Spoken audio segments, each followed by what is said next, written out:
All right, welcome back. We are WebD6201. That's client-side scripting at Durham College in the winter 2022 semester, and it's week 6 already, part 1 of our broadcast recording and session together. So what did we do last week? We'll start with that. Last week we did validation, form validation with Jquery. We also did regular expressions. We should know more about regular expressions now than you have in the past, or at least reviewed some of that knowledge. We also worked with, we also created our login and register forms. And if that doesn't seem like a lot, actually we were racing to get all that stuff ready to go, especially all the regular expression stuff that we did last week. So that's the kind of stuff we did last week. What are we doing this week? This week we're talking about Ajax. What is it? How to use it? What are jQuery shortcuts for it? And so on. This week that's due. In-class exercise 6 is due on Friday at midnight. Test 2. I put out a notification earlier this week. It was released on Monday, and it's due this Saturday at midnight. And Lab 2, which says next Friday, is actually due next Saturday. Or I might even make it due next Sunday, if I'm not wrong. Let's just check to make sure. I think it's already due next Sunday. And let me talk about this before I move on, because I think it's a worthwhile thing to look at. So a couple things, right? So yeah, Lab 2 is February 27th. And that seems to be a Sunday. So I did that on purpose because, like last time, you'll have an in-class exercise that is due Friday, and then your Lab 2 will be due next Sunday. So that's pretty cool to give you extra time. All right, so that is the stuff that's due. Again, for those people who haven't had a chance to do that, ensure you sign up for your Lab 2 groups, which are different than the Lab 1 groups. I'm making new groups every single lab to give you guys a chance to work with different people if required. So where are we? We're sitting at week 6, again, intro to Ajax. And next week, we're into Family Day on Monday. So please, if you have classes on Monday, normally there will not be classes remotely or otherwise on Monday. However, we will have art classes because we start on Wednesdays and Fridays. So that's going to continue to happen. And we're going to move from Ajax to using Ajax to create a single page application by next week. All right, that's what's going to happen. And again, next week, Lab 2 is due, and you have your in-class exercise 7 that's due by the end of the week. You can see the amount of the weight in terms of how much it's worth, 9.5% this week. That's 7.5% for your test number 2 plus 2% for your in-class exercise. Next week is a bigger week with 17% due of your final grade. And then finally after that, you're into your mid-semester break, reading week, from the February 28th to March 4th. So that's coming up in 2 short weeks. So that's pretty good. And we're back into doing TypeScript the week after, which is going to be fun with TypeScript. All right, cool. So that is what's happening. Let's move into today's topic, which is Ajax. So what the heck is Ajax? Ajax used to stand for Asynchronous JavaScript and XML. Now let's just call it Ajax because it's not just XML. We use JSON objects for the most part, far more than XML. The other thing to note is that Ajax, and with applications that use Ajax, run Ajax asynchronously on the server, which means they run in the background. Okay. One thing to note about the reason why we use Ajax, we use that technology. It's part of JavaScript. It's not some plugin or something else we're going to use to load content into the page without reloading the entire page, only the part of the page we need to inject the content into. And this is great.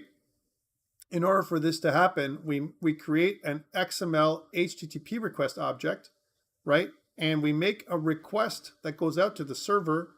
The server itself processes this request and sends it back to the client, which requested it in the first place, with a response. Usually there's a payload that comes from the client to the server in terms of a message or some kind of information. We're going to see that. And there's another data payload that comes back from the server back to the client, and it can return things like XML, JSON, or HTML. Okay? This journey that happens, this request response scenario, is usually called a round trip. So this round trip that goes around to the server and comes back. Round trips are expensive. They take time, they take resources, and we're sending packets of data over the internet a lot of times, right? So they can also be insecure. So we want to limit as much as possible the amount of round trips we make. And so we're going to talk about over the course of the next several weeks together ways of reducing this altogether. So again, as a review, we have a request, we have a payload, and it goes across to the server, and the server has another payload, payload, think about it as a container that comes back and comes back to the web page that requested it. Okay, typically that's what happens, or the calling function in that case as well. Let's think about the first uses of Ajax. So Google used this for one of the first uses of Ajax was from Google search. What it would want is to return suggestions from its database of websites, right? So you type in a little bit of a few words or a few letters from the word, and what Google would do is do a request from your client. It would go out to the server, and then from the server return a response with a bunch of suggestions. That's what it would do. So example, if you typed in solar, right, then what would happen is the server would process that request and say, okay, we see solar. They could mean solar movie, solar city, solar by itself, or solar system. And we have pages to return here. Let's return those suggestions. Let's see what the user wants. And when they click on any one of these things, then there'll be another request out to the server that will return and populate the page with the details of that request. Other uses of Ajax for the first time was Google Maps, right? So if I go to Google Maps right now, and if I look at, let's suppose I want to look at Google Maps, and I want to look for Toronto, right? Let's suppose I do that. So let's go say Toronto, right? And I do that, then it'll show me Toronto, and it shows me some stuff, right? But if I move up the page, if I kind of do one of this scrolling stuff, it seems to scroll forever, yeah? But what actually is happening is there are parts of the map that are loading off page, like off the page, dynamically by using Ajax. If I zoom out, as I'm zooming out to one level over the other, what's happening is as I zoom out, more parts of the map are loading off page, right? Outside the view. And as I keep moving out, as I keep doing this, it continues to load more and more content. If I do it quick enough, right, sometimes you can see that it's loading, right, when it loads. And that's what happens. That's how this whole process works, as an example. I'm not sure why we zoomed into Boston. But anyways, there we go. Okay, so that's Google Maps was the other one that used Ajax heavily. And it's improved its algorithm over the years, so it even does it faster than before. All right, very cool. So that is request response. That's how it works with Ajax, right? So one thing to note is that there's some limitations of Ajax. One thing is you need a server for Ajax to work. And also what ends up happening is if we make a request of a third-party server, it may or may not request or return the response depending on its security levels.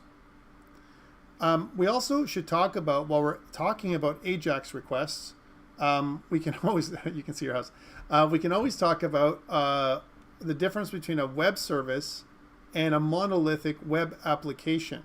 Okay, so I just said those two words. Guys, what do you think the difference is between a web service that's usually kind of consumed by an Ajax request and a monolithic web application? What's the difference? Web service compared to web application. And I use the term monolithic. Anyone has any kind of suggestions?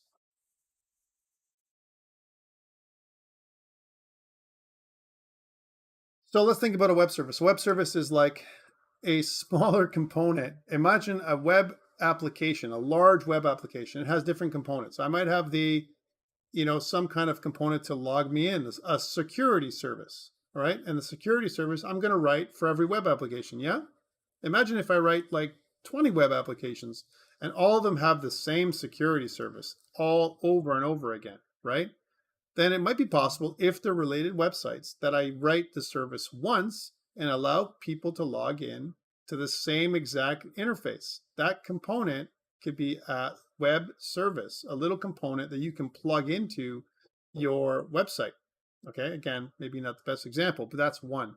And you can have other components that make up your website. For example, if I had some kind of system where if I had a content management system, a CMS like WordPress or other things like that, and I wanted to have a system to edit pages, web pages, that could be a component, a way of doing that as a web service, as opposed to it being one massive, big, monolithic web application that's made up of different components, right? So services are become very, very popular in over the last little while. And what they do a lot of times, they don't just give you things like components, but they also serve up different data. So a good example of a service that includes data is something like Flickr. So let's look at Flickr. So Flickr is interesting in that it has a bunch of images that it includes. And again, that's what it does. So you have popular images that people upload and everything else. The great thing about Flickr is it also has an API. And the API is a service that they offer where you can connect to it. And what it will do is it will return the most popular images that people upload as, it returns data, a packet of some kind of payload that gives you information on where the pictures live and how to download them and inject them into your own pages. So pretty interesting. So that services, and there's different kinds of services out there.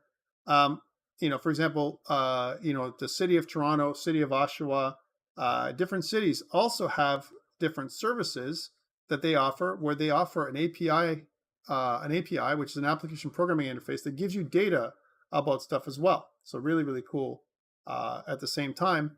And you normally get an API key to connect to that service. An API key acts as both a username and password in some ways. It kind of identifies you. It's a unique identifier. And typically we don't want to share our API key with anybody because it's identifying us.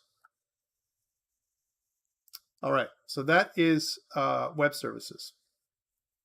So the way we want to run Ajax, again, for us is you cannot run Ajax without a web server. And for us, we use Light Server locally. But in order for us to run Ajax, as an example, we need to have a server running. So we can use different kind of server platforms we can connect to. Apache, we've done that before. You guys have done that with PHP, right? So a LAMP server, LAMP, MAMP, WAMP, right? Which the beginning letter is Linux, Mac, or Windows, right? Or even XAMPP. That's something local that you can download as well, right? Microsoft information services, that could be either local or even online through Microsoft Azure, right? That's also there. And you can also set up an Nginx server, that runs Node.js. That's what it does. And that server can run on Linux, as an example, or even a VM, virtual machine, somewhere. And a good example of that is also Heroku, which is what we're going to use later on this semester. Okay? So that's how we need to run Ajax. We need to have a server on the back end in order for Ajax to work. Here are the basic 4 steps to use Ajax. We instantiate an XML HTTP request. Oh man, I'm not going to say that over and over again. We're going to say XHR object for the web browser where the script will run. And then we're going to use that XHR object to send a request to the server, right? We're going to receive the response from the server in terms of a data packet, okay, or a data payload. That's what we're going to get back. We're going to process that data payload and convert it from a string into something like JSON data or HTML or whatever we're going to use from it, okay? And then we're going to use that in the application. So those are the 4 real big steps that we're going to see. One thing to note is, again, we instantiate an XML HTTP request. We request it, and we get it back, just like, again, request response. This idea of request response, guys, I want you guys to, it's got to be in your blood by the end of semester. Request response, request response. And there's two types of requests we can make, two methods primarily we're going to use. We're going to use either the get method or the post method. We're going to talk about that in a sec. So really, what is a request? It's a process of asking a server for some data, usually, and a response is the response from the server, request response. Okay. We're also going to be talking about HTTP protocol a little bit and how it's evolved. So back in 1991, we had HTTP at version 0.9. It evolved and it became version 1.1, which we stuck with for a while, from 1997 till about 2015. It was version 1.1. And in 2019, it evolved into version 3. We can say that Web 2.0 happened around this time. This is a key date for us. And let's talk about 2015 a little bit again, right? We've talked about it before, and I want to mention it one more time in that what is this date that we're talking about here? So in 2015, we didn't just have HTTP 2 happen. We also had ECMAScript 6 come out. Remember, we talked about the evolution of JavaScript.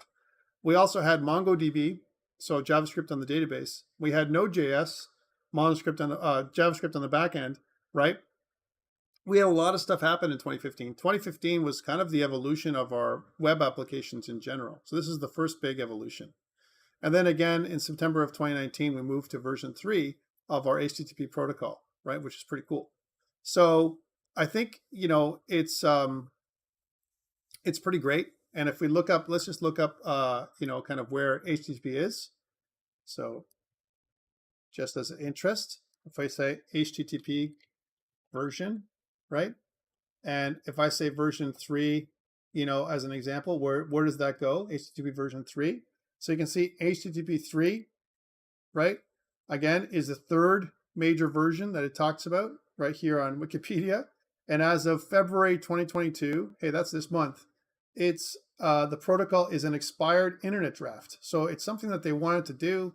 And why is it expired? Because they're working on other stuff, right? It's something that they didn't have a chance to finish up. It was something that they were working on, almost like Web 3.0, and they never really got a chance to do that. So we're still officially at HTTP 2, which is interesting. So I wanted to point that out because earlier today I was talking about HTTP 3 and someone said, "Are you sure it's still around?" I'm like, as far as I knew from 2019, it should have been done by now. And of course it's not. So why did that happen? Well, because we keep evolving stuff over and over again, and the biggest challenge for that is that protocols keep changing. And also remember that in 2019 we had stuff happen to the world, right? Who is they? Yeah, all the people that I talked to today. That's who it was. So yeah, so the people who are working on this thing, which is they, right? As an example, is a consortium of people, including big, Google and other people that are working on the next big thing, including things like Google, Microsoft, Samsung, and a bunch of other ones that are out there as an example, creating the next standard, right, for this one.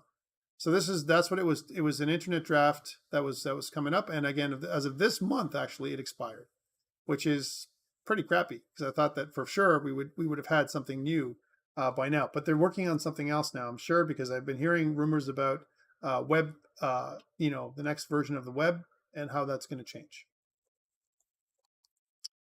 All right, so that is HTTP 2, and we'll talk about this later on. So what about HTTP? Why are we even talking about it? Because we know about HTTP and what it is. That's hypertext protocol. That's what it is, transmission protocol. And really what we're doing is we're using HTTP to broadcast messages to the server, a request. And we get messages back from the server, a response. One thing that we have when we do that is headers, okay? Headers.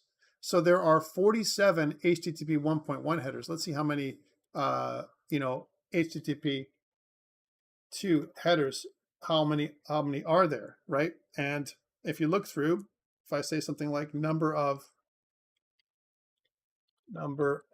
HTTP 2 headers, right, as an example, there are many HTTP headers. Probably not going to be apparent here. I was hoping to get an answer. but there's probably not going to be a bunch of HTTP2 headers. Whereas in, if we look back at HTTP 1.1, there was 47 of them. They're generic headers used in request response messages, and they include things like the request, the response, and the message body. Okay. One thing what we want to talk about is the most common types of HTTP requests. The most common types that we're going to use in this course are GET and POST requests. All right, there's also other ones: head, delete, options, put, patch, and trace. We're not going to be using these this semester, right? And there's a difference between the GET method and the POST method. So the GET request, it's used for standard web page requests, right? And what that does is we send a query string in the form of data appended to our URL. So it's clear text. This is not secure a lot of times, but there's a need for this. And then we do a POST request, or the POST method. And it's similar to GET, but we don't send any query string on the URL, but it's directly to the server. Great ways of using a POST request are for username and password, that kind of thing, right? Where a GET request with some kind of query string is really great for things like, I want to edit my contact page, right? A GET request, because I can send information from one page to the other and configure what I want to do. It's a quick way of sending a message to the server. You don't have to do it this way, but it's one of the most common and popular ways of doing things. There's also other header information that you have in an HTTP request. One of them is the user agent. And a lot of times we can call this the user agent string. And there's also the referrer. So the header of your request actually includes information about you a lot of times, right? So again, every server knows what browser you're using, where you're coming from, what's your IP address, where, what site you came from last, and lots of information. So please be aware of that. This is why a lot of people are starting to use things like VPNs and proxies, because they don't want to be tracked by the websites that they're on. They don't want people to know where they're coming from, because it really identifies a lot of information about you. I'm skipping, by the way, we have 91 pages. I'm going to skip through to give you all the highlights, and the rest is for your reference. So one thing that we also have when we make HTTP requests, we get response messages in the form of different status codes. There's 1XX, 2XX, 3, and so on, and they mean different things, right? The ones we care about are the 2XX, right?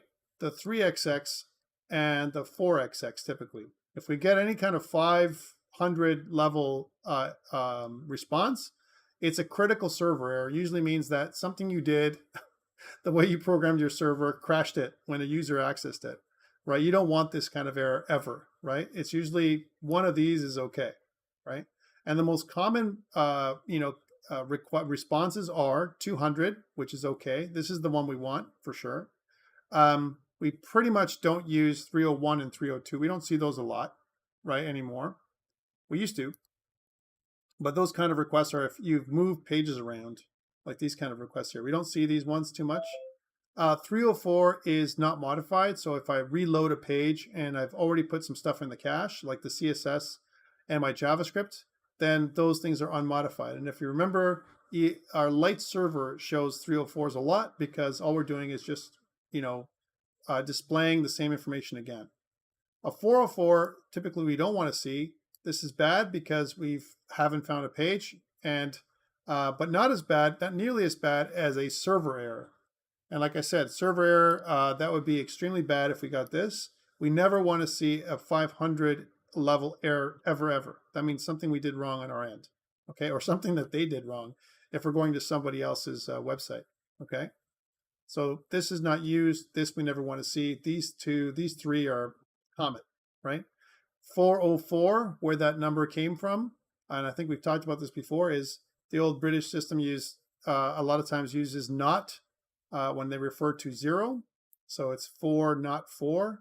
And because 4 and 4 starts with an F and F, not F, or file not found. It's kind of weird. And of course, file or F and then not, but it also looks like something else. It looks like foo. And you know what foo is, right? And it doesn't stand for what it looks like. It's like FU, right? So it's like, we're messed up. That's what that means. So that's what 500 stands for. It's kind of interesting, the evolution of codes, and you can always read about it online. All right, so so that's this. And those are common responses. I'm going to skip this one.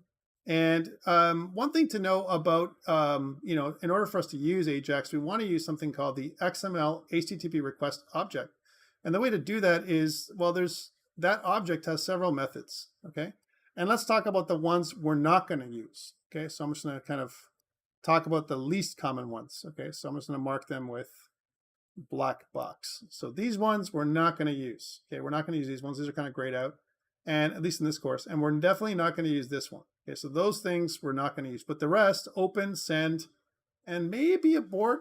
Okay, so that's kind of sometimes we use this one if we want to stop something from happening. I'll make this yellow. But the rest, these are the ones we really want to care about. Open and send. Open connects to the web server, sends the request. Those are the two we need. Okay. And we also have to talk about our other things that the XHR object has. One thing is we have an event, and usually the event is, again, we don't use the on anything anymore. That's the old way of doing it. Instead, what we want to use is just this part. So the ready state change, this part here. Ready state change is the event, and it returns the ready state of the server. Ready state they have different values starting at 0 and going to 4. What we really care about when we're listening for Ajax requests to see if they were successful, we're looking for a 4. That's what we want. We want that the ready state is 4. Response text is, like I said before, is the payload. All right, so this is the payload. Okay, so this is the payload. That's what the response text is. Payload. And this is the date. We'll say this is the data payload. Okay. And the data payload, that's good. The data payload is what's coming back from the server. That's what this is. Typically, we don't use response XML because it's very specific, only to XML documents. Status. Okay, status is also very important for us. We listen for a type of status, and all we care about, again, is we don't care about 404s. We don't want to listen for that, right? Because that doesn't make sense. What we care about is 200. We want a status code of 200. So ready state of 4 and a status code of 200, and then we're good to go. Status text is optional, and a lot of times it'll tell us what the problem is. So we can kind of relate the status text with the status code. Okay. All right, so when we construct an XML HTTP request, we can use something that looks like this. So we can say let XHR is equal to a new XML HTTP request. And a lot of times we use a try catch. We used to use a try catch when it came to accessing or using Ajax in old browsers. So now you can say something like this is something called a fallback, where if the browser did not support the XHR object, it doesn't support XML HTTP requests or Ajax somehow, an older browser, then you could kind of, output, to the website that says, hey, your browser does not support this content. Okay. Nowadays, we don't do that anymore because 99.9% of browsers and servers support Ajax. The other thing that we want to do is we want to talk about JSON. And because JSON is, remember, our data protocol of choice when it comes to most of the things we're doing on the web nowadays, okay? Most of the times. At one point, XML was the main thing. That's going back to the whole old Ajax acronym, asynchronous JavaScript and XML. Nowadays, we don't use XML as much. We use JSON. And the JSON object is JavaScript notation. It starts off here. This is the first container of the JSON object. The JSON object usually has, as a review, some kind of key and then some kind of value. This is the value. So this is the key up here. And over here, down in here, this is the value. So key value pairs. Okay, that's what it does. And the key value pairs, what they are is, they, in this case, the address book is a property or key, right? And it's of type array. Look at the square bracket, right? So address book then is an array of objects, right? Here's the first object, here's the second object, and so on. It's an array of objects. Each object, by the way, it's not a special object, not a class type. It's not made from a class. These are objects that are made up of two properties, name and email. So they are objects that are name and email type objects, believe it or not. Like anonymous objects. That's what they are. Anonymous objects that have two properties, name and email, with different values. Okay, that's what Ajax looks like. If I was to take an Ajax object and load it into JavaScript, then if I want to access the address book, I would say something like whatever the object is, dot address book. Okay. If I wanted to access the first data piece of element, this one here, not the 0th element, but the first element, I would say, you know, whatever the data is, let's say I'm holding it in data dot address book, square brackets, 1. And then I would access this piece of data right here. And it would be actually an object, right, that I'm accessing. I can take this further, and if I was going to type it out, let's type it out. Let's suppose I have an object called data, right? And let's suppose that data is, let's suppose that is, JSON data, all right? The data that I've just loaded here from the address book. Then what I can say is that data.addressBook, right, refers to the array. Data.addressBook1 refers to the first element of the array, which is this one. And data.addressBook1.name refers to the name property of the first element of the address book array. Make sense? That's how it works. And this is key because we can take a JSON object and deconstruct it or deserialize it right into JavaScript and use it right away. And that's why JSON has become such a popular format compared to XML. XML, you need an XML parser, and there's ways of doing that with JavaScript, but why if it's so easy with JSON?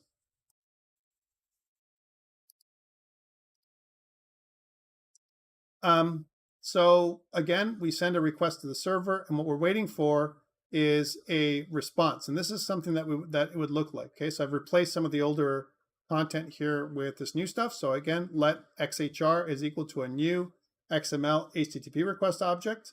We have an XHR object now. And then what we can do is we can say xhr.open. And what this does is it connects to the server. We're using a get method, a get request. And what we're doing is we're looking into the data context.json file, right? And here, this old way of doing things is it's telling us that the request is asynchronous. Nowadays, by default, it's all asynchronous, okay? Let's take it further. So, and talk about when we send things, we can definitely use a post method, and we use the send method after we connect. After we connect with the open method, we use the send method to basically either do one or two things. Either, initiate the call or send the data across. So basically make the send request happen. And we can pass in null or just leave out null and pass in the empty brackets. So call the empty method, right?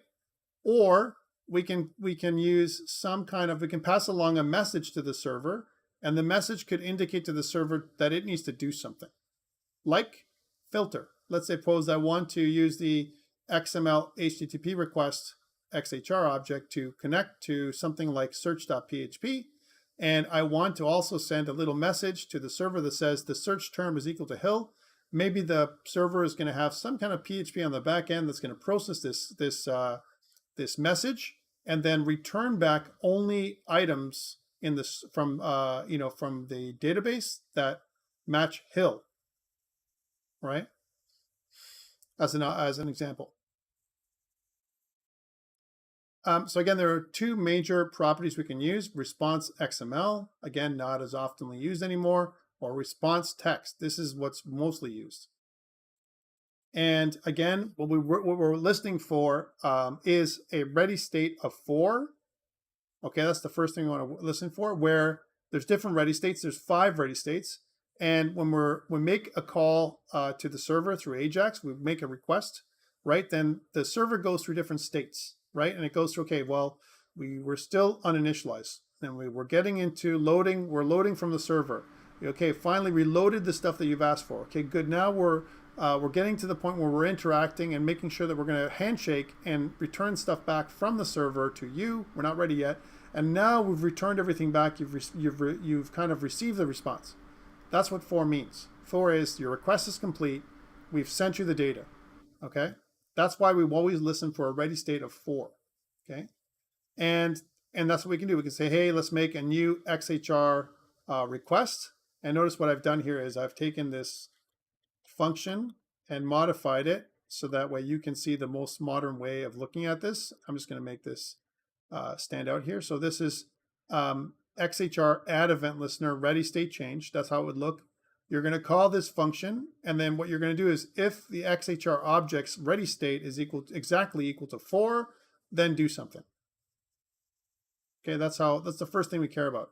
The second thing we care about is server status, or just status, right? And we want to make sure that everything is okay. We don't want to see page not found. We don't want to see not modified or an internal server error. We want this, all right, 200. Okay.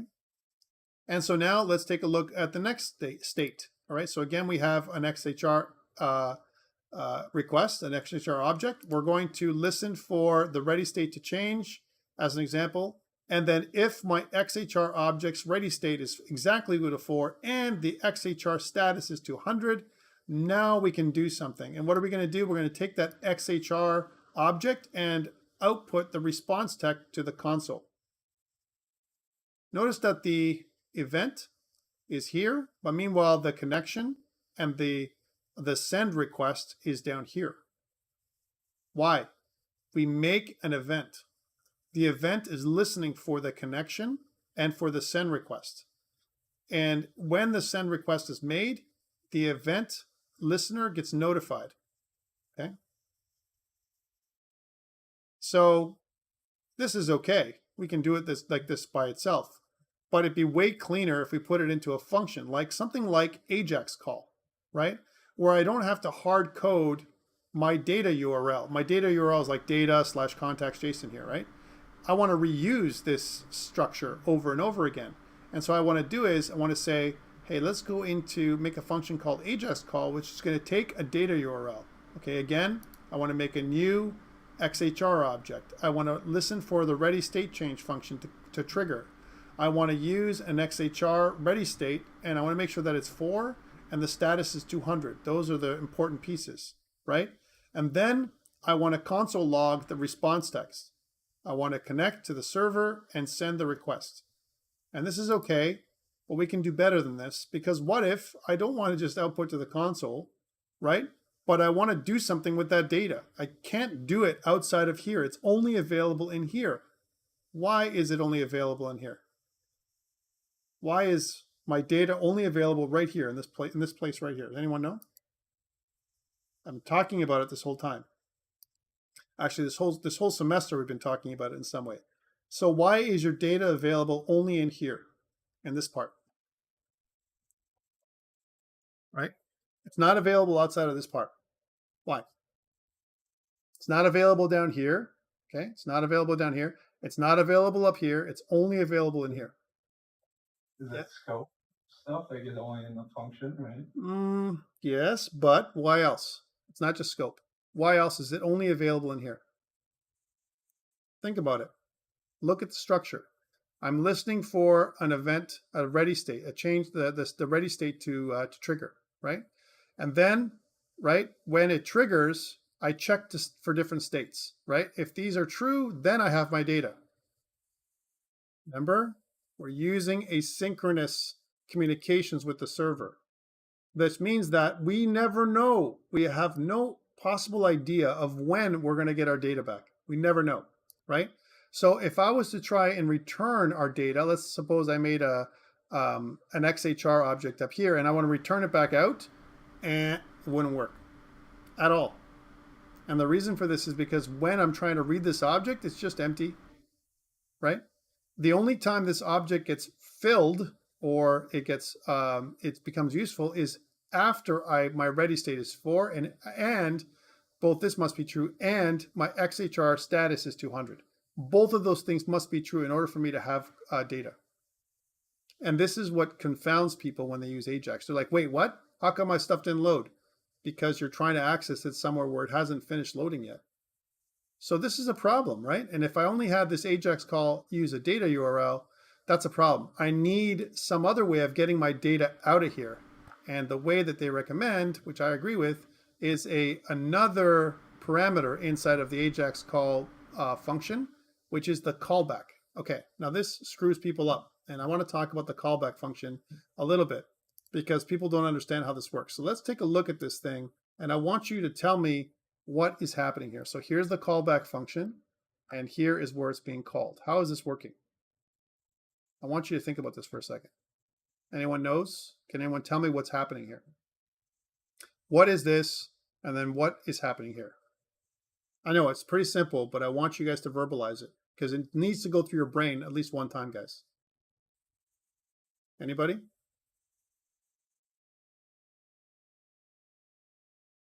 Think about it. Think about what's happening here, okay? And it's okay if don't be afraid. Even if you're wrong, it's better to guess than not to ever guess. Go ahead, Cooper. I see you up. So what's the main question there? Sorry. So what is this? What's the callback? What does this represent? This parameter, and how is this happening down here?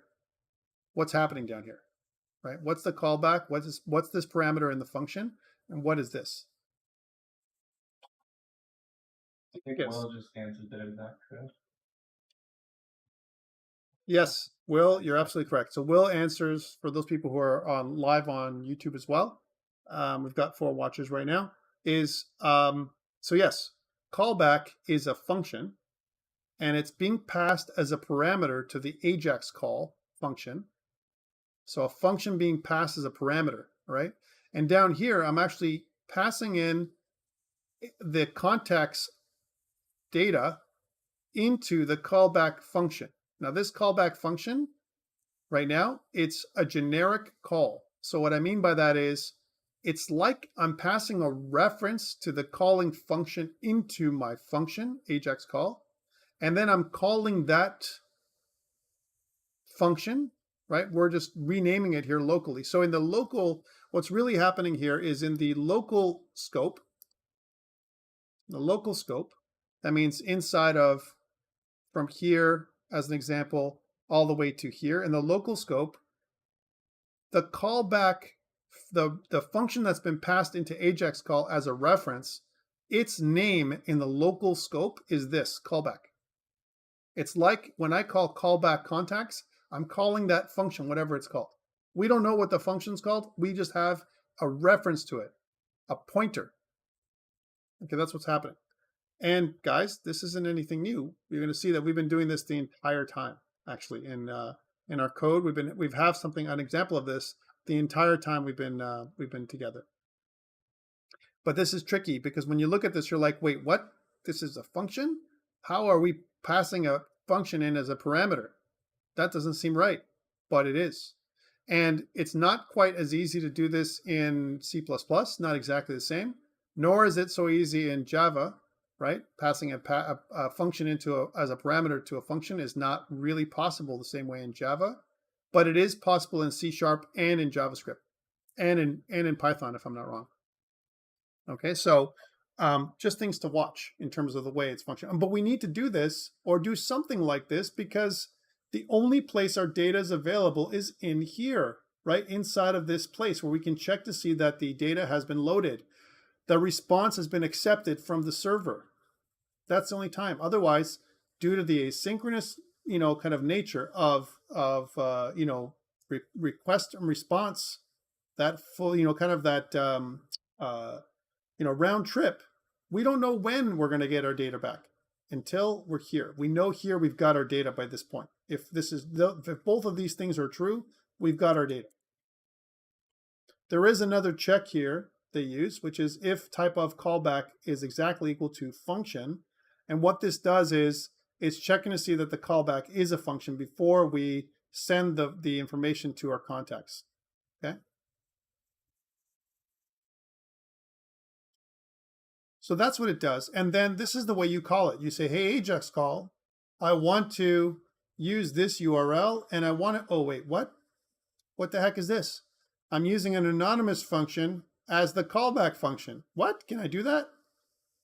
Well, yeah, we can. Remember how we do anonymous functions? There's 4 different ways we've kind of talked about function declarations, right?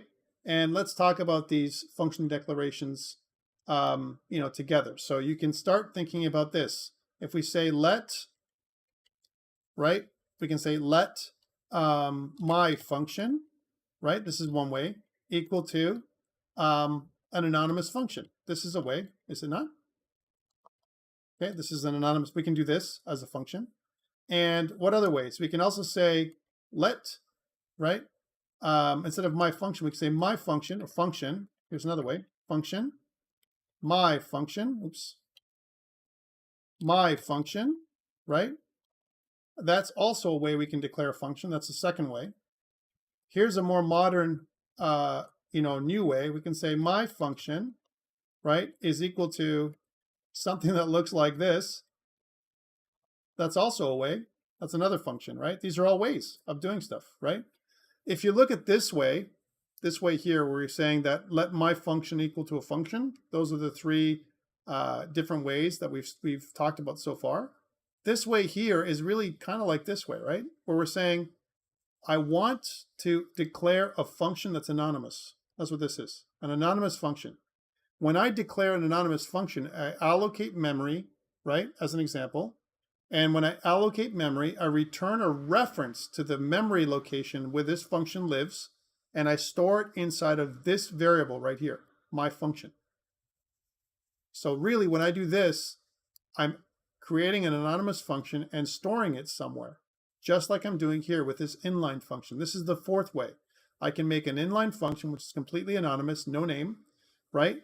Once I do this, I store a reference to this function back in the callback variable that's in the local scope of my Ajax call function. And then I can call it down here as if the callback was its name, which it's not. It doesn't have a name. It's anonymous. We can make a reference to it. Make sense? So those are the different ways of making functions in JavaScript that we know about so far. Questions around this, because we're going to use that today. All right, let's move on. So what about if I want to make repeated calls? Sometimes this is a problem, right? Imagine if I'm making these round trips, right?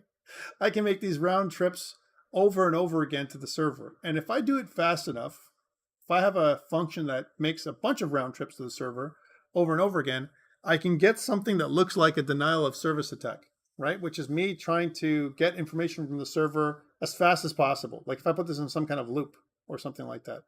And we never want that to happen. So a lot of times we can protect the server by only allowing, repeated calls to the server every so often. Okay, otherwise it can be too, it'll slow things down a lot. Okay, so why would I want to make repeated calls, Ajax calls to the server? If I wanted to keep a list updated in real time, I'm doing a pull. I'm pulling down from the server into my page. Okay, so it's like I'm pulling the data constantly. Every 5 seconds, I'm pulling the data, right? So my data always seems pretty accurate. Within 5 seconds or so, my data gets updated. Okay, and by the way, there's websites out there that do that, right? We can also use a push notification from the server to our page. That's another way of doing it, but that's more of an advanced, programming pattern we're going to see maybe later on. Okay, so that's one way we can make repeated Ajax calls and why we would do that. But we want to protect our server because we don't want to allow unlimited Ajax calls to be made to our server because then it'll kind of bog up our server. Again, there are three major data formats that we're using for Ajax right now that are available to us. XML, not really useful as much. It is used though. It's still out there in grandfathered legacy code. It's out there, XML. HTML, we inject HTML into our page. A lot of front-end frameworks do this. For example, React and Angular and a lot of other frameworks, they used to do this exact same thing where they injected HTML into our page as a component, right? And JSON, of course, is the most popular format. We consume this as data that comes back from an API or web service. So again, there's XML, and you can see why we wouldn't use it. It's marked up. The name of the of the data type is,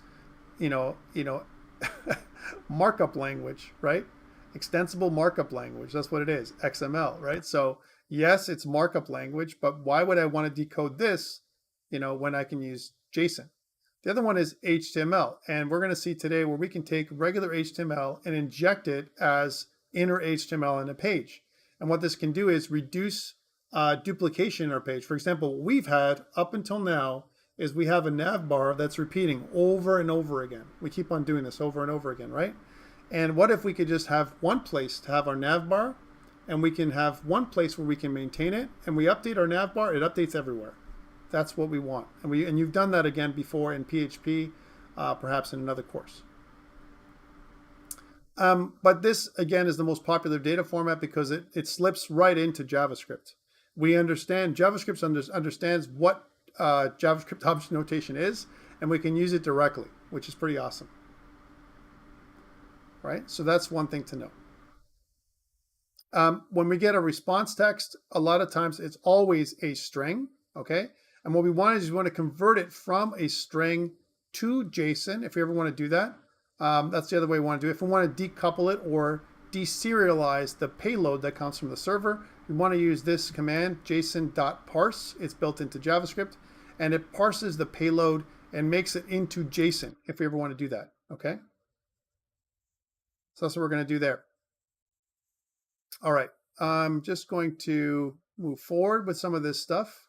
Again, a lot of this is just for your reference, and I'm going to move into a couple of things that we want to talk about. One thing is there's a problem sometimes. Sometimes we have two servers that are running off the same box, okay? Or we have a server that's accessing data from a third party, okay?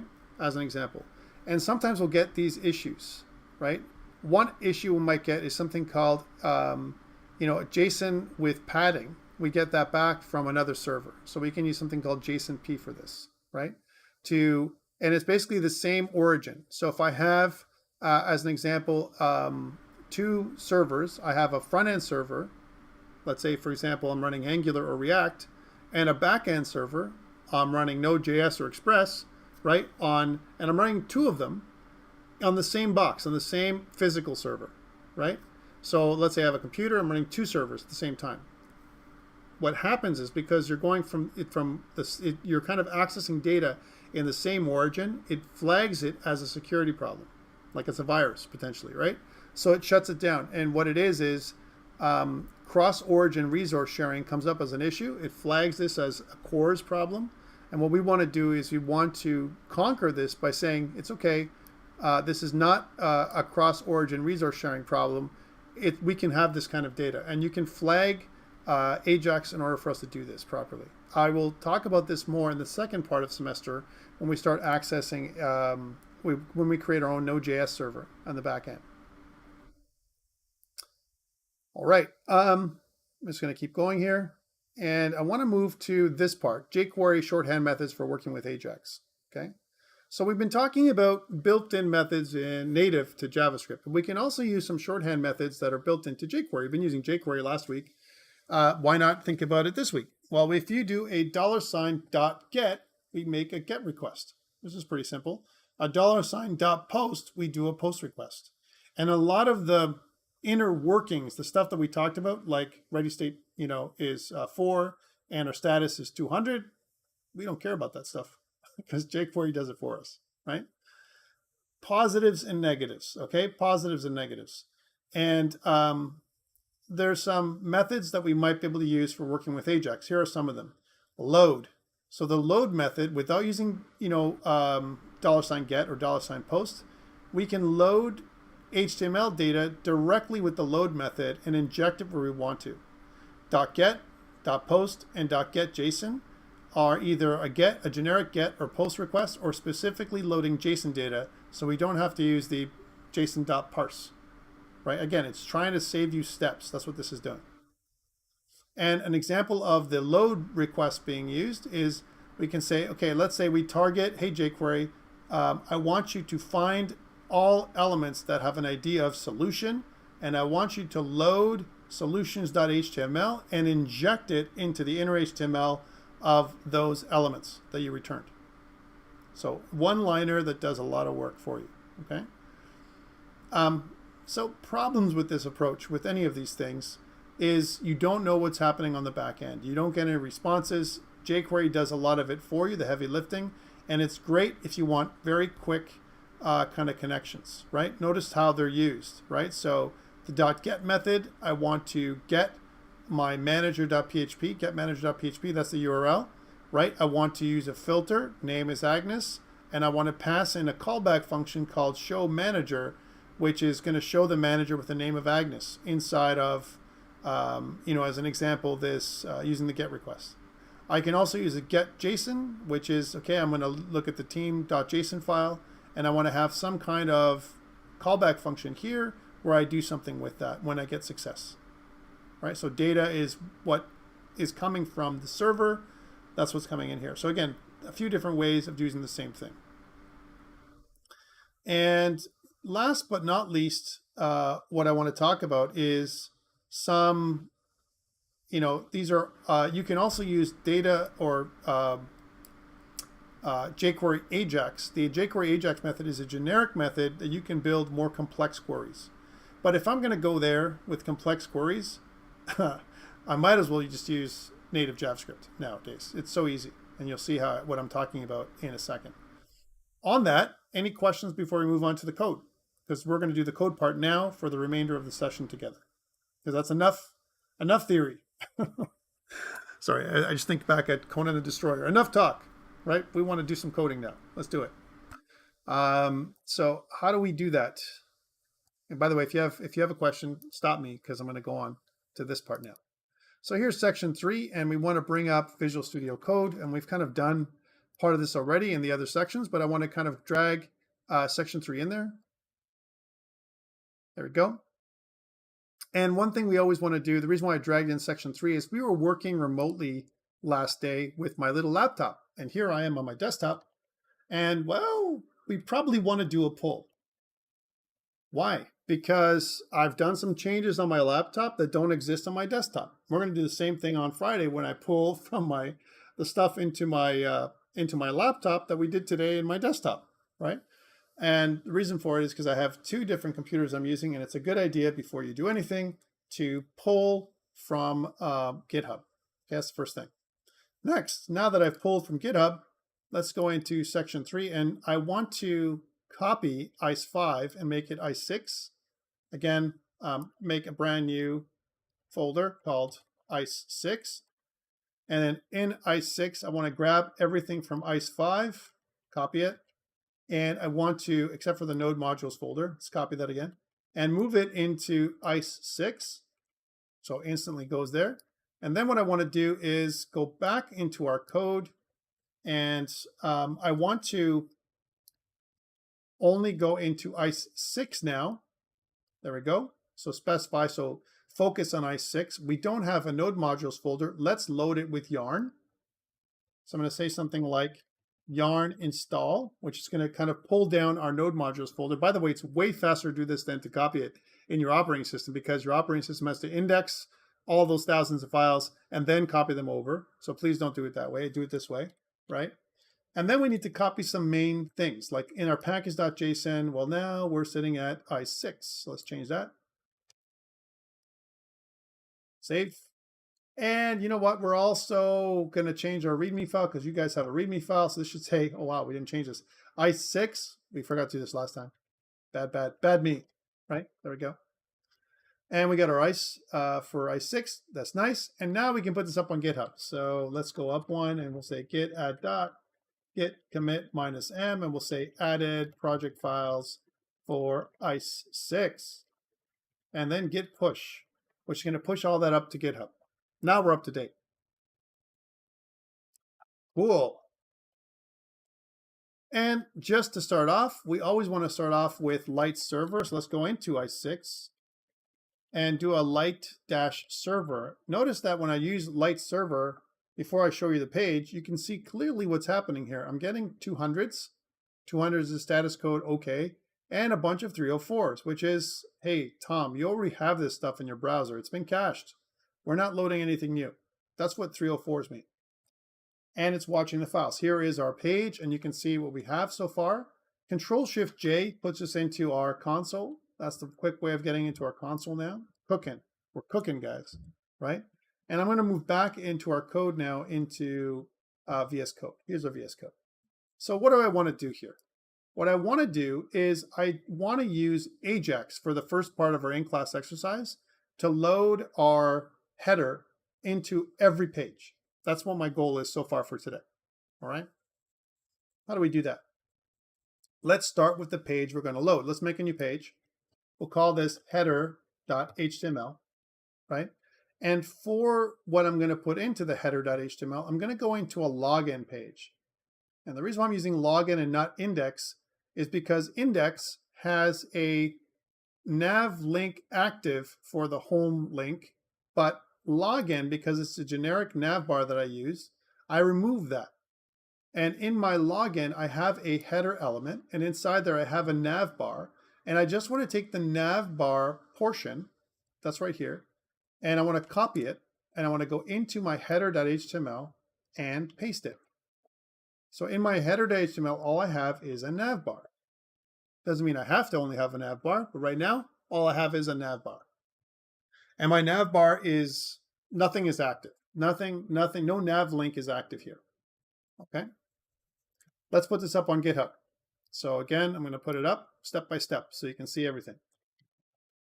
So I'm going to say git add dot, and I'm going to say git commit -m, and we're going to add in added header.html. Okay, git push, we're good to go. So what this does is it adds our header HTML document, right, to our to GitHub, and we're ready to go with the next step. Okay, excellent. Excellent. So now that we have header HTML, I want to inject this content into our pages.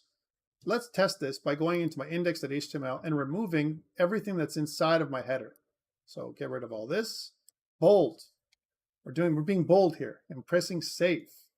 And if I go back to my page, let's see what my page looks like now. So there's home, right? You can clearly see that there is no nav bar. The nav bar is missing. It's gone, right? I want to inject the nav bar in here between the header elements inside of here as a child of the header, right? And I want to do that using Ajax and Jquery. Let's try it out. So again, I'm going to go back into scripts. I'm going to go into my app.js. And you know what? This might be a good place to start. I'm going to start with my display homepage. That's where I'm going to start doing that. Cool. And in my display homepage, let's add some scripts. So first thing first, let's start talking about Ajax. So let's go into step one. Step one, what we want to do is instantiate an XHR object. And that looks like this. Let XHR equals to a new XML HTTP request object. First step. Step two. We want to add an event listener for ready state. Okay, that's what we want. So we're going to say, hey, XHR, let's add an event listener. And we're going to listen for the, look, it even gives me a pull-up, ready state change. And what do I want to do when I have this? I want to make an anonymous function. Hey, we're the kind of people that are going to use a fat arrow function. That's what we're going to do. And we're going to say that in this little anonymous function that we're going to use, we're going to have some questions. We're going to say, hey, if my XHR objects dot ready state is exactly equal to 4, that's ready, and right, my XHR's status, that's the server status, is exactly equal to 200, right? If that's true, then what do I want to do? I want to, let's do a console log for now, console log, and I want to take that XHR object, which is the response text, and I want to output it to the console. That's what I want to do. Okay, that's step 2. We're testing right now. Step 3, step by step. Okay, what we want to do here for step 3 is we want to open a connection to the server. Okay, and that's going to look like this, xhr.open. We're going to specify the method get, followed by the string URL, which is going to be, where do we have this? We have it here, header.html. So header.html, followed by, in the old days, synchronous or asynchronous. For us, because we're sitting in 2022, it's asynchronous by default. And then finally, step 4, we're going to say that we're going to send the request to the server, right? So we open a connection and send the request. So send, and we're going to send nothing. We don't need to send a null, and we're not going to send a message. We're just sending nothing. And these are the steps for Ajax, my friends, if you want to make your own Ajax request. It looks complex, but actually it's pretty straightforward, okay? The only part that messes people up is this part. Okay, here's a question before we move on. Okay, I want to ask this question of the people here and the people on YouTube, if you can answer this question, right? How many times, at minimum, does this event listener trigger after we've made the send request? How many times at minimum does this send request trigger? What are your thoughts? Eden says once. Okay. Any other suggestions? How about the people online or anyone else? Cooper says 256. No, that's a few too many, right? Just a few.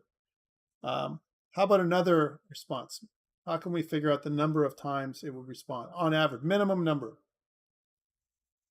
It's not once, okay? Remember that this will trigger regardless of this, right? And remember how many ready states we have. We have 5. So at minimum, because this is waiting for the 5th ready state, 0, 1, 2, 3, 4, then we're going to have this trigger at least 5 times before we have the proper request. Yes, that's awesome. So if it's 5 times, thank you, Eden.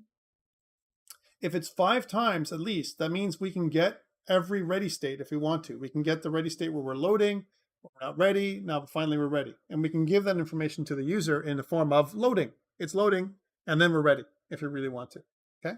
So we can say something like, okay, if it's not one of these, I can put else, and I can have a message area where I can say content loading, you know, that kind of thing. People do that all the time, by the way, right?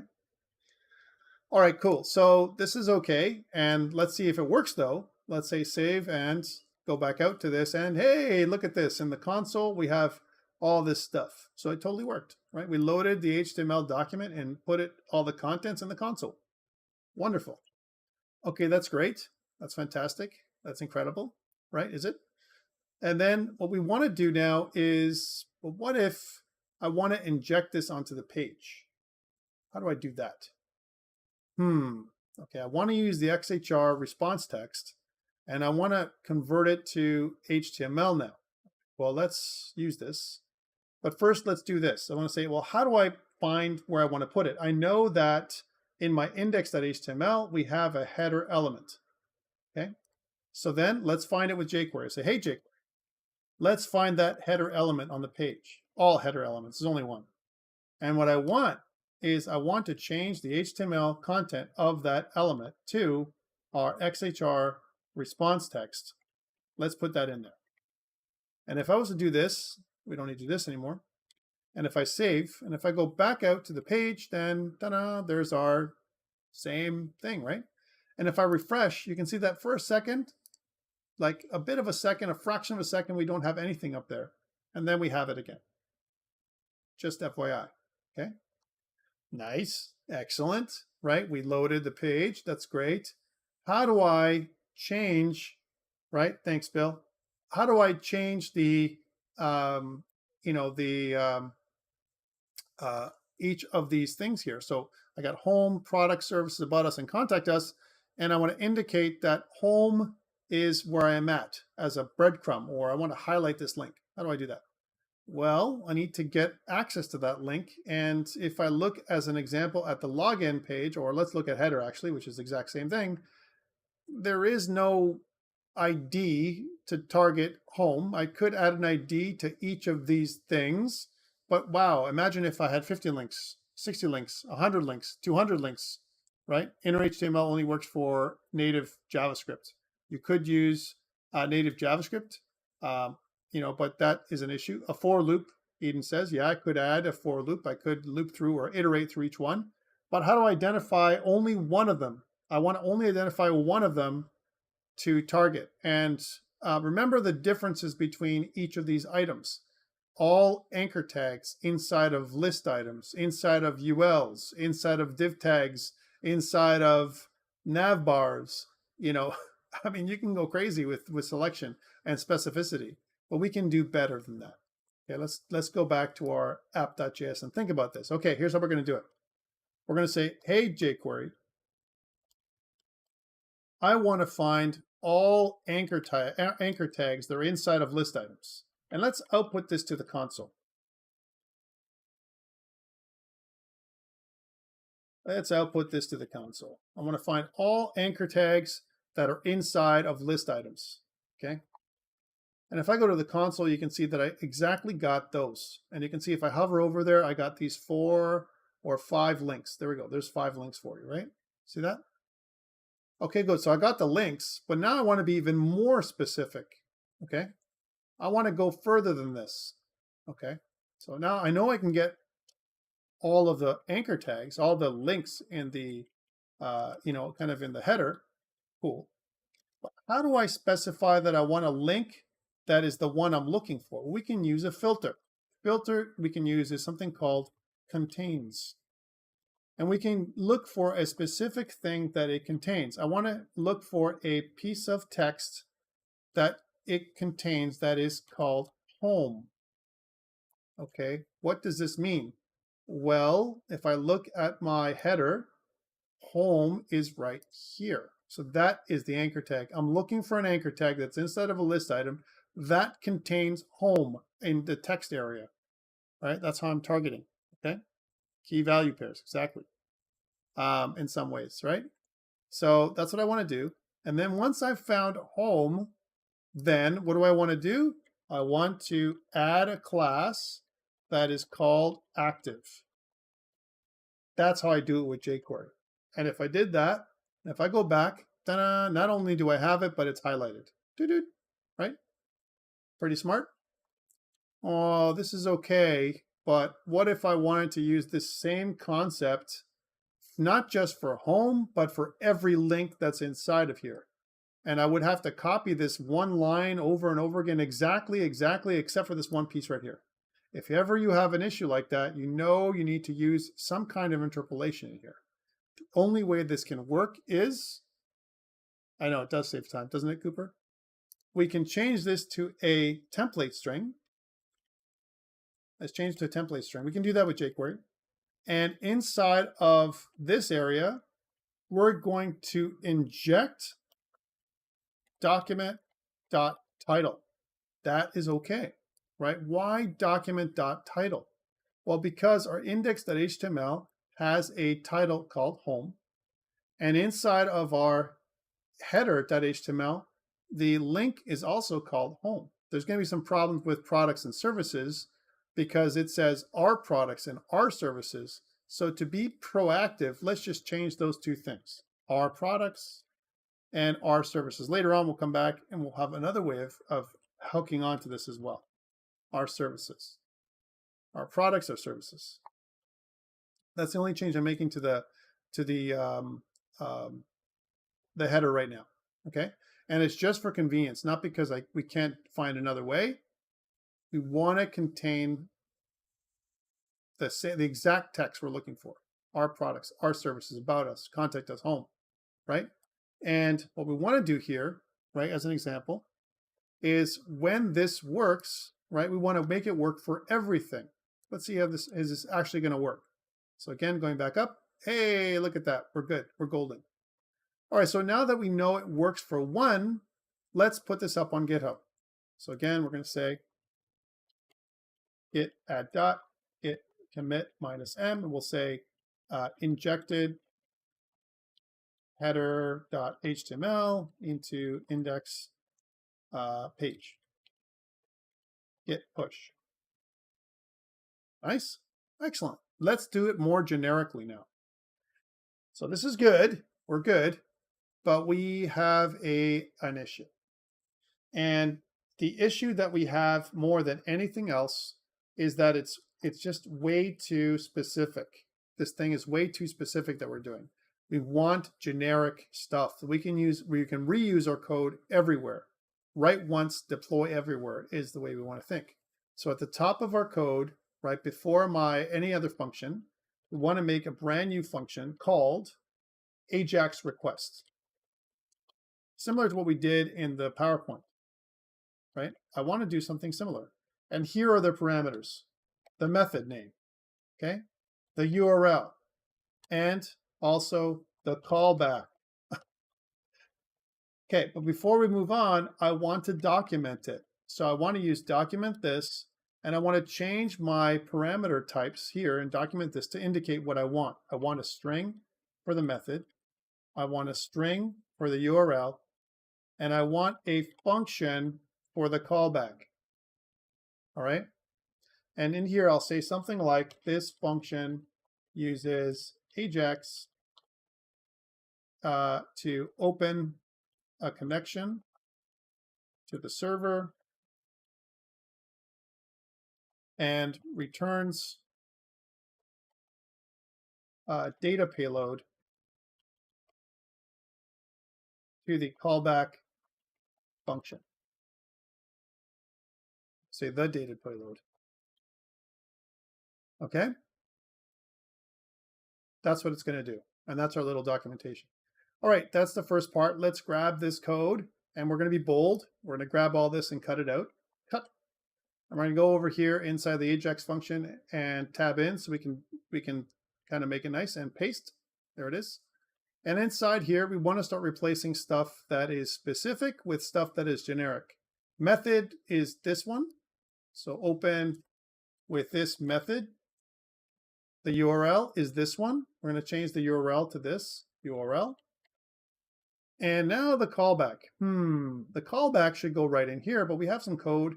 Let's just move this code back into the other function just temporarily. So cut and put it down in here, right? And we're going to say that the callback is going to pass the data, which is xhr.responseText.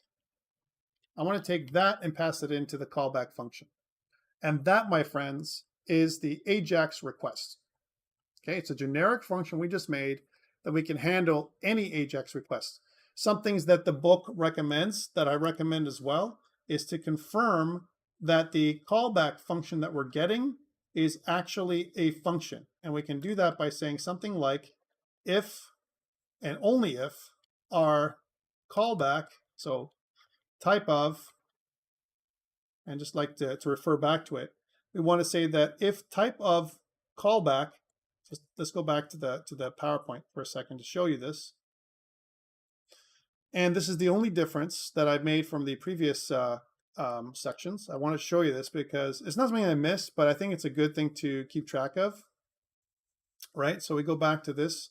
If type of callback, so type of checks the type of the object. So if type of callback is exactly equal to function, and notice that function is lowercase function, it actually pulls it up for me, right? Then this will be also lowercase function. because that's the type function, right?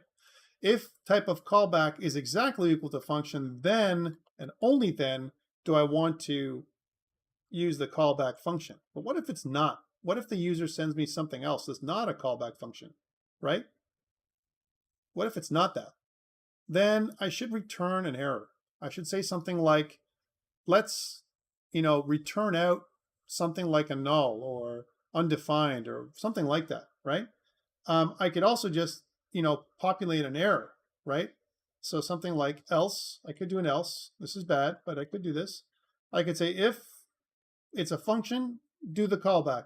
Else, do a console.error, right? Actually put out an error that says something like, this is like throw an error. And in the console, what I want to say is error,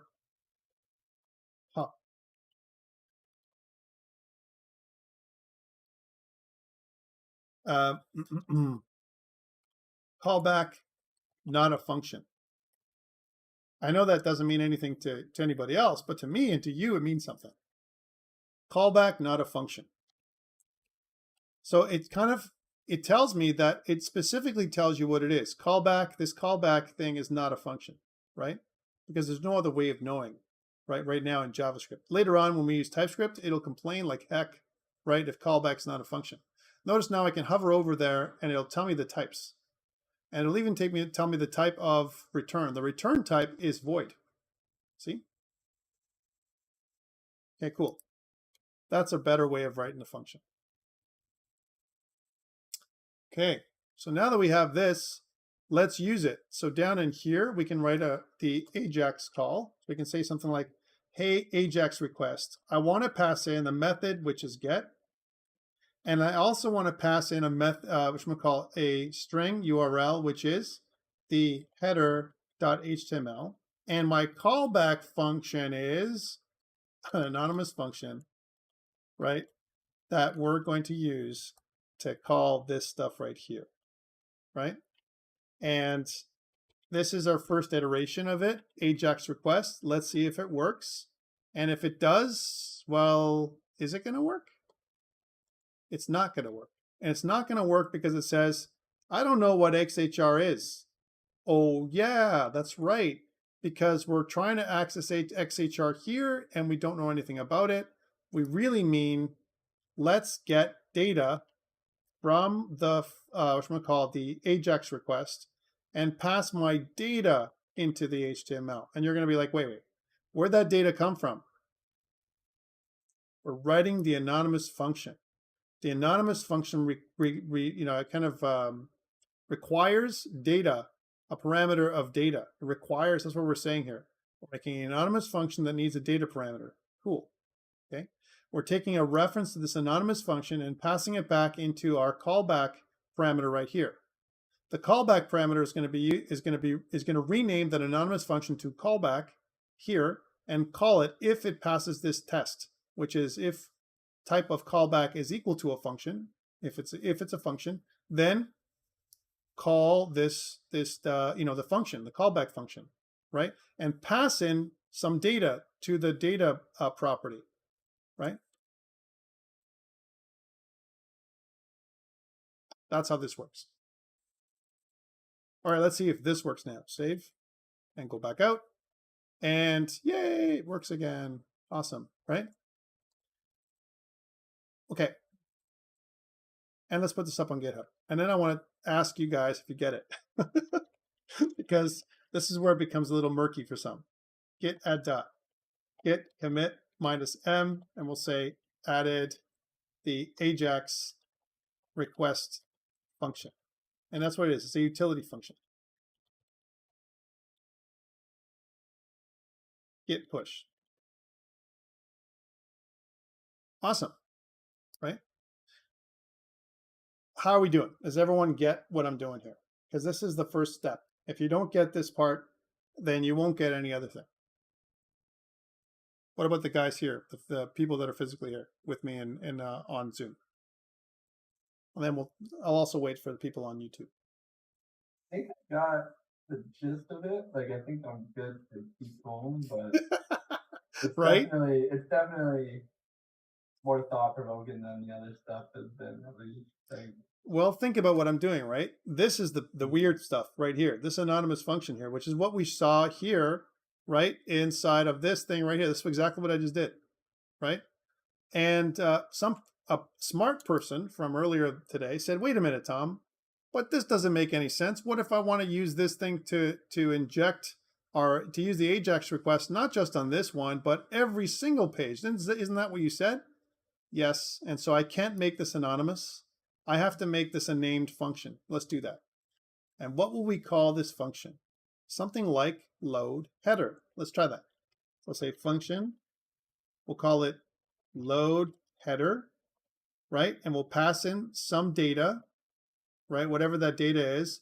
And it could be the HTML data. Let's make it more specific, HTML data, right? And that HTML data is going to be passed in here. Let's do a document this.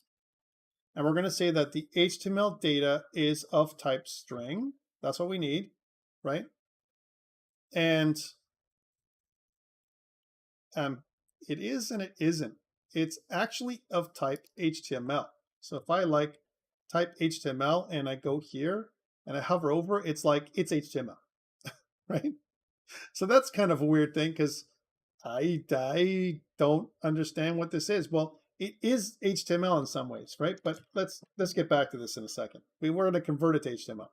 It's a string, and we're going to say that this function, right? What we're doing is we're passing in our kind of our data payload, right, into this function, so that way we can, it's going to make sure that the header is loaded on the page, right? So this function loads the header.html content into the page. That's what it does, into a page or into a page, okay? And what we want in here is that same data, this part right here, right? We want to take this part and I'm going to cut this out. I'm going to put this over here and we'll change this from data to HTML data so it makes more sense. We'll say that, hey, we'll get HTML data, we'll have that, and then that HTML data payload, we will inject it into the header. That's where it's going to be. That's why it's called load header. And we're going to also change, there's two things it's doing. It's also updating the header information with our active link. This function's doing two things at once, guys, right? And that is violating the single responsibility principle because it's doing two things. It's loading the data in the header and it's updating the link. Update active link, right? That's what it's doing. Two things. And that's not ideal. We'll come back to this later. So now Ajax request doesn't look like this anymore. Should it look like this? So load header like this. Should it look like this? Well, the answer is it can't look like this because all we need to pass to Ajax request is a reference to the named function, which means we wouldn't do this, we would do this. And again, this is another thing that confuses people. They're like, wait, what? I don't understand. Remember, we just want to pass the load header function, not the parameter, because the parameter is listed here, right? We want to pass the load header function into the Ajax request, which comes in here. Then we change whatever that thing was called, whatever that callback was called. Now in this scope, it's going to be called callback. And then we're going to use the callback function and pass in the XHR response text object into that callback function, whatever that thing is called, right? In the meantime, what we're really doing is, since we're using the load header function as that function, then the HTML data is the XHR response text that we're getting from the function that's being passed into here that we're going to use to inject into the header. Whew. And that is the completed way of doing it for now. Okay, that's great. That's awesome. but we're doing it here in the display homepage. And would I have to do this for every page? Display products page, display services page, display about page. Yeah, heck, I'm going to do it here in my display contact page and all the other ones too, right? Well, that's a waste. There must be a way to do this once, right? Because we're always going to have a single, kind of navbar or header on every page, So let's not do this here. But what if we did it down here, way at the bottom, down in here? So here in our start function, by the way, we've been using a function reference from day one. Sneaky, sneaky, sneaky. I included this in the add event listener from day one, where I have a local function reference. Yeah. So I don't want to call it on load. I want to call it up here. So I want to say when start loads, after the app started, I want to call my Ajax request to get the header HTML and inject the header inside of my page. That's what I'm doing here, okay? And it's going to be done for any page that I visit, every page that I visit. That means that if we're bold, and we are, right, we can go about and replace or delete all of these now. So let's get rid of all the stuff inside of about. Save. All the stuff in the contact list, all the header, just the header stuff, not everything, right? Goodbye header. In the contact, look at all the code we're saving now, right? And not just saving code, but we're also making our entire website more maintainable and extendable, right? Okay, I'm just going to do them to all of them. Index is done. Login is next. Please do this with me. This is the last part of our in-class exercise for today, and then we're going to continue next day on Friday. Save, and we have two more. Register.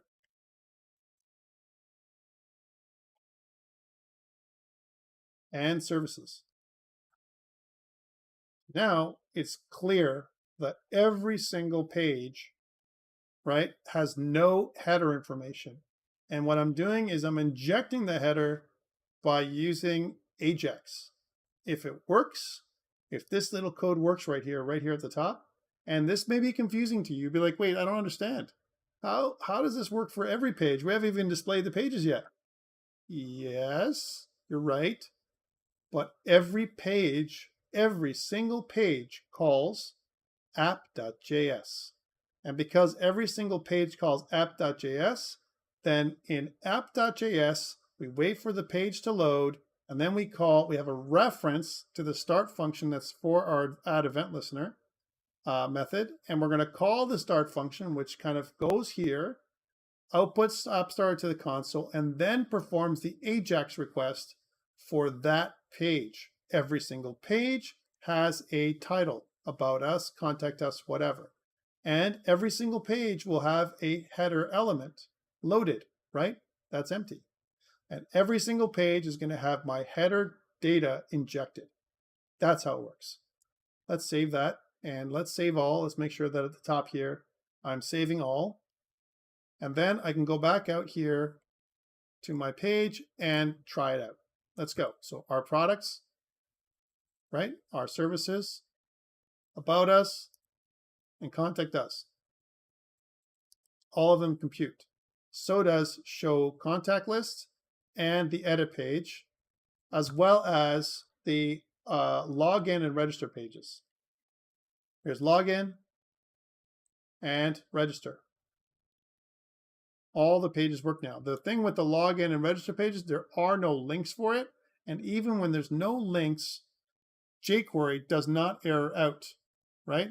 So what that means is if I go back to my app.js, even though at the top of my functions, I'm looking for, in my load header, I'm looking for this item right here, which is my nav link, my active link, which we'll do something different with in the future, right? Even though it's looking for this, if it doesn't find it, if this doesn't find anything, it's not going to add a class to anything. So we can still use it on pages that do not have a match, that we cannot find a match between the anchor tag that's in a list item with that contains the document.title text, right? If you don't have a match, it's still going to work. It's just going to skip this. It's just not going to do the add class because this failed. If this fails, then it returns false to this. And if it returns false, add class will not work and it'll keep going. So there you go. There you have it.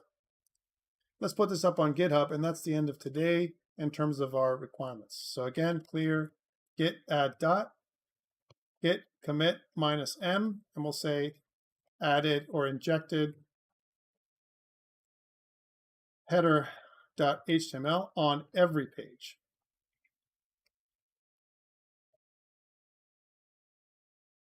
Questions? So Cooper says, is it bad to call other functions on load? Other functions. It's not bad, but you can only call one at a time. So you could have multiple. This is something you could do too, if you really wanted to. You could register multiple functions that are working on load. An example of this would be, let's say, for example, I had another function called my function, like we talked about before. And this function had a console log that said, my function, right? What if I did another window add event listener on load? What would happen to the second function? Can you tell me? What happens to the second call? Does it override or overwrite this load method? We have two loads, right? Use a start and end function. Let's see what happens. Let's see what happens, right? So if I go back out, it says my function. App started. It does both. But it doesn't happen in the way you think it's going to happen, does it? Look at the execution order. It goes here, starts, goes to my function, outputs app started, kind of inputs the load header. Look at the header, it's there, right? Then goes and does one of these display functions because we're going to switch on title, right? We're going to do the display function. And after we go to the display function, then and only then are we done with this function. And now we go to the next one. And then it registers this one. Okay? So we could do this. We could, sorry, it's okay. We could do this. We could do this, but it's kind of weird, right? Typically, we wouldn't want to do this. Plus, it's a security issue. But here's a question: Does it replace the load, the function that's associated with the load event, or does it just add another one? Right? Well, I mean, again, you can test this out.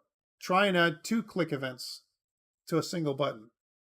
Okay, so let's try that. So we have at the top of our page, remember, we have our display, our display homepage, and I have a button on click, right?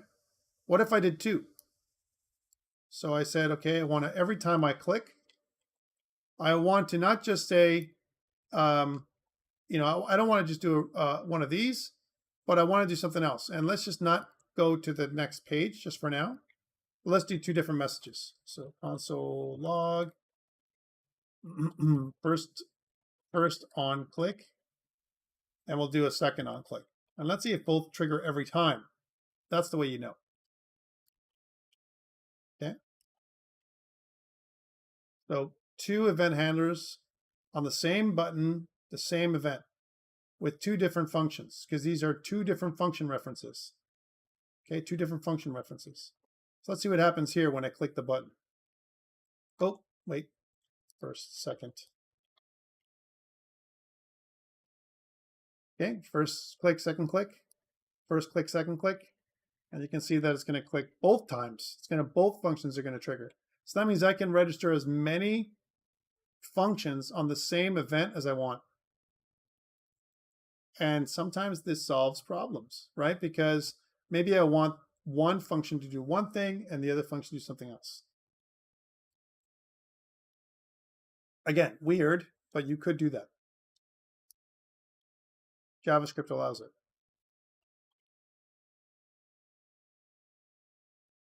All right, any other questions before we go?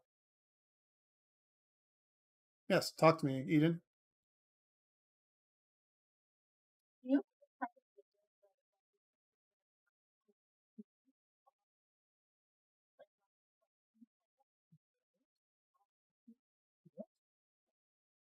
Did it not get uploaded? The only thing that I see is part 1, intro to regular expression. Okay, maybe I missed putting it up on your. I'll put it up now. For now, though, what I'll do is I'll say if there's no other questions, I want to go just do some admin before we leave, and then I'll go fix that for you, Eden. So yeah, things to note for next week or this week coming up. So in class exercise 6 to Friday. Again, we have our in-person stuff happening on Friday for those people who want to come in. Please don't forget to do test 2, another reminder. And remember the lab 2, you and your partner, it's got to be, you got to register for a group, and it's due next Sunday at midnight. So those are the things. Again, for everyone else, thank you so much. When we get back on Friday, things that we're going to continue to do are, we're going to make that login and register page work. And we're also going to create a user class to allow us to do that. We're going to use session storage instead of just local storage. So now we're going to use both storage methods, session storage and local storage. And this way you'll have pretty much everything you need to understand JavaScript. Thank you, Nithusen. But I'll find out for those people why it's not up there. All right, guys. Otherwise, thank you so much for people joining me on YouTube. And thanks for the people that are here. Eden, if you hang out, I'll put that up.